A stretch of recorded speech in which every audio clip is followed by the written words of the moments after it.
We're not going back to the same economy. We're recovering, but to a different economy, and it'll be one that is more leveraged to technology. And I worry that that is going to make it even more difficult than it was for many workers. In Silicon Valley, and my friends who work in technology know that what we did to the manufacturing workers, we are now going to do to the retail workers, the call center workers, the fast food workers, the truck drivers, and then even bookkeepers, accountants, insurance agents, lawyers, and on through the economy. So what happened to the manufacturing workers is a very clear sign of what's going to happen to these other workers moving forward. And Dr. Sandor. Thank you. It's great to be here, Ed, and to be partnered with SIBO in what we think is going to be one of the significant transformations of this century. We chose this date for a sentimental purpose. My mentor and friend, Les Rosenthal, rang the bell on long bond futures 42 years ago today. 5 years later, we went to the SIBO, rang another bell on options on futures, which had been banned in the 20s, so we chose a financial instrument, not ag. And then finally, we went to the SIBO and went to the CFTC, and the common theme is every new invention has been a partnership between exchanges and the regulator who has facilitated every innovation. I couldn't be happier and more thrilled to have one of the great CFTC commissioners since its birth, the Honorable Chris Giancarlo. Please join me in welcoming him. Thank you all very much. Just quickly, this is a great day for American innovation.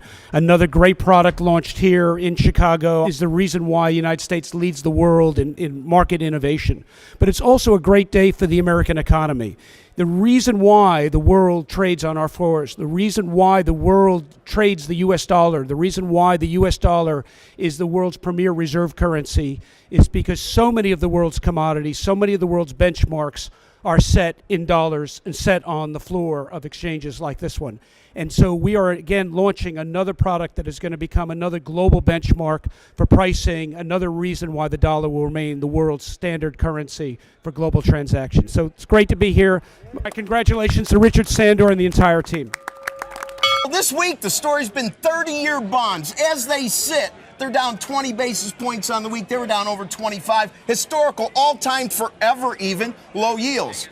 And this contract was introduced exactly 42 years ago today. Happy 42nd birthday, 30-year bond futures. And Richard Doc Sandor right here is the man who wrote the specs for the contract. Congratulations. Thank you, Rick. It's great to be here with you. But Doc, that isn't even the story today. Right. The story today is you wrote another contract that's being launched today. Why don't you tell us about it? It's a substitute for LIBOR, Rick, and it's a hat for you. Ameribor futures are being launched today, and it's a LIBOR replacement.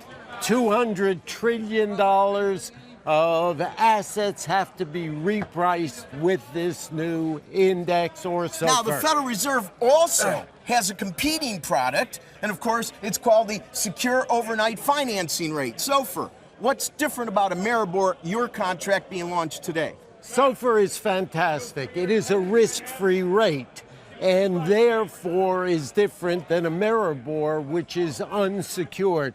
Rick, it's back to the days of the TED spread. For those who don't remember TED spread, it's treasuries versus Eurodollars, secured versus unsecured. And there's going to be arbitrage there, and then you'll be able to read some market signals on credit quality.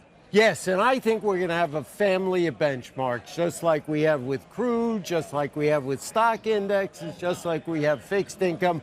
The days of a single benchmark for the entire world is a civilization gone with the wind. LIBOR, the London interbank offered rate, is basically set to retire, forced retirement due to questionable pricing. That's in 2021.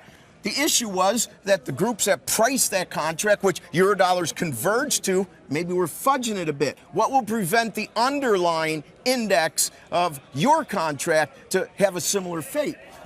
Ameribor is a market-based. solution to an index. It's not set, it's not a call around, it's based on actual trades on the American Financial Exchange between many, many different banks. And my final question is, last I looked, there were a boatload of financial structures, even things like mortgages, that are still tied in pricing to LIBOR. Is the lead up to this, with all these contracts still active, is that going to be bumpy, or have our regulators and the Federal Reserve done an adequate job to taper us into this new era? I think the regulators have done a great job. This is the same scariness that people said about Y2K. It came and went without a flutter. The Fed's doing a great job. The big banks are getting prepared. We're preparing the regionals. And I think it's going to be Y2K. We're going to get there. The day will flip. Richard Doc Sandor, good luck in your new contract. We all still use. Welcome to the Crypto Teacher. And guys, you know I come back with that video just to make you think. We're starting to see articles coming out saying that liquidity is going to start shrinking. And of course, I'll be going over that in the morning. But guys, this video is going to be about Ethereum. Now, in my book, I touch bases on the LIBOR rate and how they was rigging it. And of course, it gets moved over to the United States. Now they're going to be doing away with it in 2023, 2024. So what they're going to do is that the Fed is going to have SOFR, which is a secured rate, and then Ameribor is going to be the unsecured rate. Now, as you saw in that video, who did you see? That's right, Crypto Dad, Giancarlo, who is actually on the board of the AFX. And guys, that video was back in 2019. Now, like I stated, Ameribor is done behind the curtain. Anything that the Federal Reserve is doing is behind the curtain. They've already said they're going to be using Ethereum's blockchain, which should get a lot of news, but it doesn't. Just like Bitcoin Lightning, just like Facebook Diem. But this rate is very important, guys, because you're talking about over $200 trillion in derivative swaps. That's right, guys. 200 trillion. And if you were to ask anyone about the LIBOR rate before, they wouldn't be able to tell you because they never heard of it. So that's the reason why I put it in my book. But Giancarlo stated that the United States will keep the world reserve currency. We know for a fact, being in crypto, that is not correct. We know that all these countries are going to have a stable coin, and it's going to be actually attached to the central banks, and then that will be attached to the IMF, which they have the SDR. And like I've stated several times, and then also in my book, that the digital SDR will give the IMF full and total control. But when it comes to Ethereum, I do see Ethereum going lower in price.